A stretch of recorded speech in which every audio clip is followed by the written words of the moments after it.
Good evening, gentlemen. People in New Hampshire are worried about what might come next. A surge in COVID cases, a job loss, losing their health care, their children's education. How, as a U.S. Senator, can you guide Granite Staters through these times? And let's start with General Bolduc. Thank you, John. Well, first and foremost, you have to lead. You have to be present. You have to be here. You have to be out there taking the chances that leaders are supposed to take. And if you don't do that, then you're not going to buy down the fear.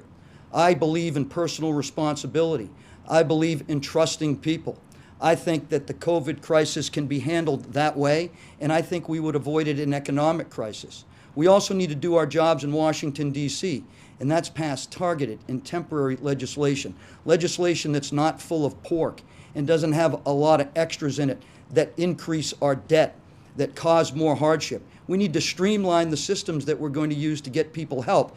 And first and foremost, we got to put millionaires and public servants at the end of the line when it comes for getting help. We got to put the people that needed the most up front.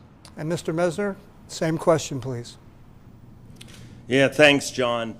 You know, I've been around visiting Granite Staters for the last several weeks, and even today I was visiting a business, and it was uplifting to hear this business owner talk about how she was able to work through the COVID crisis with her business, how the PPP loans helped her, how the Mainstream Grant helped her.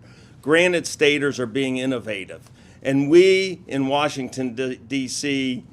must do what needs to be done to provide help to small businesses and people without jobs on a very specific, targeted basis. We need to empower Granite Staters.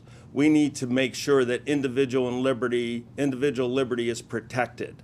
You know, we need to make sure that career politicians don't bog down the help that's needed.